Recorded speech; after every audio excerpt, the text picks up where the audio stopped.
del presente y del futuro. Estamos hablando de láser y en líneas generales estuvimos estudiando hasta ahora cuáles son las lógicas donde podemos aplicar y cuáles son las lógicas también de algunas situaciones que expondremos minutos más adelante. Pero láser en líneas generales es un acrónimo, es una palabra que se compone de iniciales que en líneas generales son las características básicas y fundamentales que determinan la maravillosa actitud que tiene esta luz cargada exponencialmente de energía que la hace tan específica y tan necesaria en la utilización de la industria, de la vida cotidiana y también de la medicina y la odontología, que es lo que nos está ocupando en este momento. La misma palabra nos indica que es una luz de una fabricación especial, por eso decíamos que está fabricada por el hombre en un aparato, que puede ser grande o pequeño, y ya veremos después qué son los recursos que utiliza la tecnología para generar esa historia de los tipos de luces, como decía en la clase anterior, que pueden ser visibles o invisibles, y que ese tipo de luz, visible o invisible, va a impactar, se va a absorber, palabra que vamos a empezar a escuchar pero muchas veces, porque es la base de la acción del láser en nuestro campo, donde se absorbe la energía, en qué tejido, en qué parte de nuestro tejido. ¿Por qué? Porque veremos más adelante que todos los tejidos tienen colores y tienen elementos que hacen que esos colores tengan una característica especial. Y si somos inteligentes y si somos de alguna manera instruidos, sabremos cómo actúa el láser, ese color, con respecto al elemento y con respecto al color de nuestro tejido. Eso es, de alguna manera, la respuesta a este gran componente que a veces nos hace difícil comprender el láser en la actitud de un práctico general. ¿Por qué hay tantos equipos? ¿Por qué no todos hacen todo? ¿Y por qué algunos trabajan en los tejidos blandos? Veremos a lo largo de este tipo de clases y mi objetivo es que ustedes comprendan que lo más importante es entender lo que uno quiere lograr con ese equipo, y cómo lograrlo va a ser entender cómo funciona para saber qué herramienta es la más idónea. Decíamos entonces que láser es un acrónimo que nos identifica un tipo de luz especial. Y empieza con la L de láser, que es luz, y las otras iniciales son el cómo se fabrica. ¿Por qué? Se fabrica de una manera específica, por una estimulación realmente de la emisión de radiación.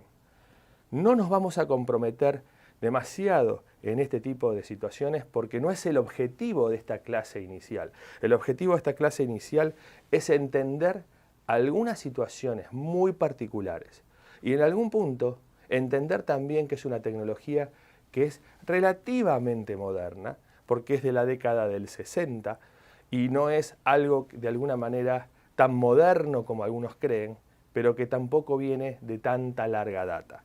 Realmente es importante entender que hay algunos conceptos que tendremos que repasar para que todos estemos en condiciones de poder unir algunas situaciones de conocimiento para poder discriminar. Repasaremos mínimamente cosas que hemos estudiado de los átomos. Tendremos que tener algunas nociones básicas de física, porque sabemos que la luz es un elemento que se comporta de una manera específica en el mundo donde nosotros tenemos que trabajar, que es en la boca de nuestros pacientes. Y también tendremos que comprender algunos procedimientos de los tejidos. ¿Por qué? Porque estaremos trabajando dentro de tejidos para lograr efectos quirúrgicos o efectos terapéuticos.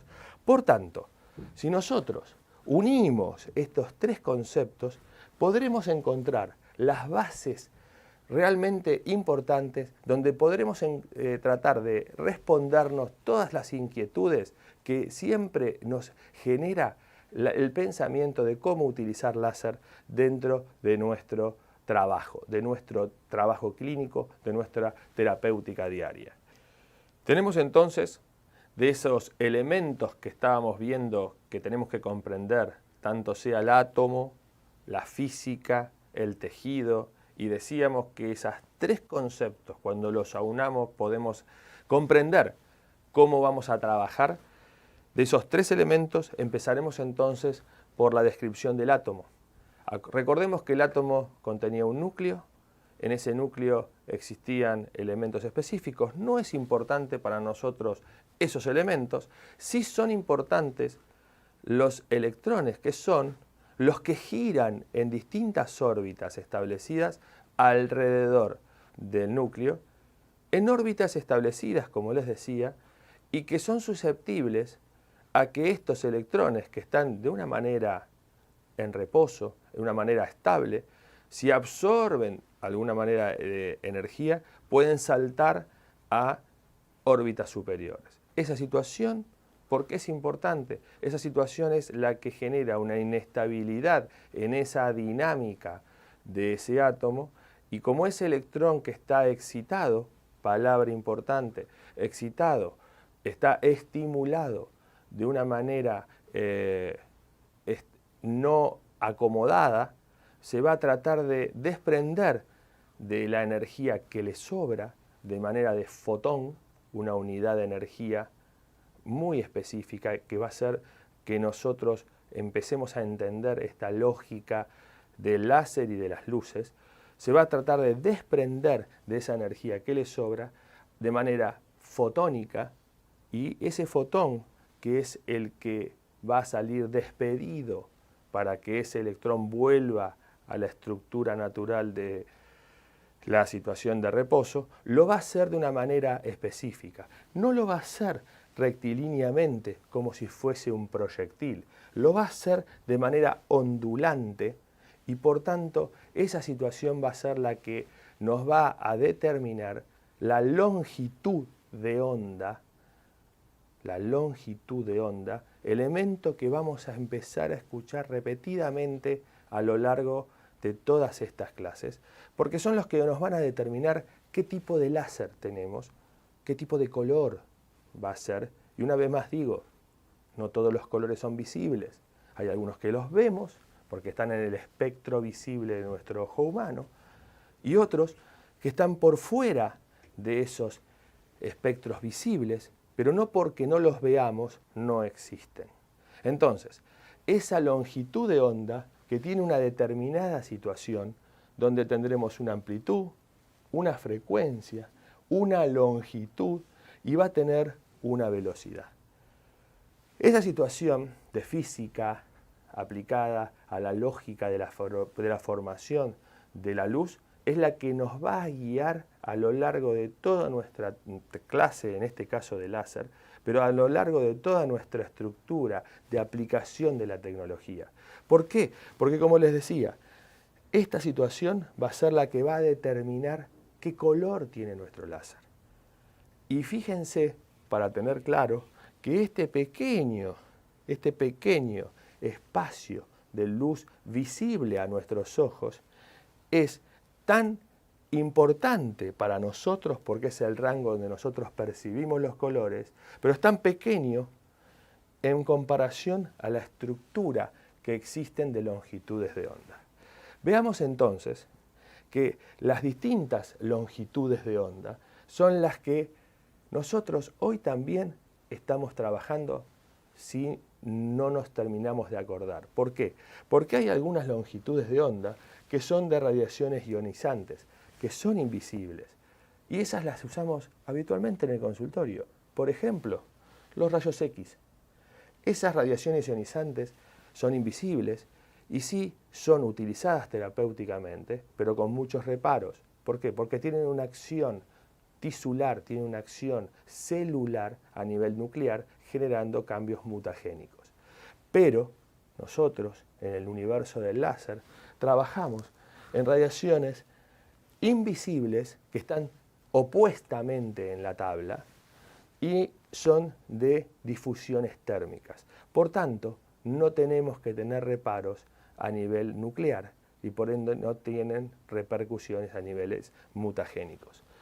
Todos los láseres que estamos trabajando actualmente en odontología son láseres muy seguros que están dentro de los espectros visibles y los infrarrojos, tanto sean cercanos, medianos o lejanos. Realmente lo más importante de entender estos conceptos es que usar láser es seguro, lo podemos usar en todos los pacientes, aún en embarazadas. ¿Por qué? Porque sabemos que las acciones son de transmisiones térmicas, pero no son mutagénicas. No trabajamos a nivel celular dentro del núcleo, sí de forma muy importante en las membranas o en las situaciones de las mitocondrias y los ribosomas, y por eso son elementos muy importantes a nivel de las reparaciones tisulares. Decíamos también hace unos minutos atrás que teníamos que entender comportamientos físicos. ¿Por qué? Porque la luz se comporta físicamente de acuerdo a dónde nosotros la transmitimos. No es lo mismo transmitir un haz lumínico, un rayo láser por caso, en el espacio que dentro del agua o eventualmente dentro de los tejidos. Por eso es muy importante comprender situaciones básicas, que son los distintos comportamientos que tienen nuestros rayos láseres o radiaciones fotónicas dentro de las distintas estructuras tisulares para saber lo que nosotros vamos a pretender que suceda y evitar situaciones que no queremos o no pretendemos que ocurran. Una vez más, recordemos cómo son los elementos de divulgación o de alerta sobre situaciones láser. Lo vamos a repetir durante todas estas clases muy regularmente porque es dentro de todo una situación de advertencia de bioseguridad para los operadores, nuestros pacientes y nuestros asistentes. ¿Por qué? Porque decíamos hace un tiempo atrás que no todos los láseres son visibles. Por eso no tendríamos que tener en cuenta que solamente la acción irresponsable de un disparo directo al ojo humano es la única situación donde uno puede tener un riesgo. También tenemos situaciones de exposiciones accidentales, radiales, por refracciones, porque como decíamos, el rayo láser de alguna manera es una situación lumínica que puede reflejarse en situaciones espejadas que están dentro de nuestro consultorio o situaciones espejadas que hay dentro de la boca. Por ejemplo, elementos metálicos, donde impacta la radiación y nos la devuelve inconscientemente por parte del operador, y si no está debidamente protegido con las gafas protectoras, puede tener una acción de alta vulnerabilidad en su bioseguridad. Así tanto le sucede al propio profesional como al asistente o al propio paciente. Estamos entonces empezando a entender que la acción de la luz tiene de alguna manera un correlato muy específico en cómo se absorbe esa radiación. Y esa absorción tiene que ver con los colores. Pongamos un ejemplo claro de cómo nos vestimos nosotros en verano. Nosotros en verano, cuando hay una alta radiación lumínica solar, nos tratamos de vestir con ropas claras. ¿Por qué? Porque absorben, palabra muy importante, absorben menos las radiaciones y por tanto tienen una situación de transmisión térmica mucho más limitada. Decimos entonces, en lo coloquial, que las ropas claras son más frescas.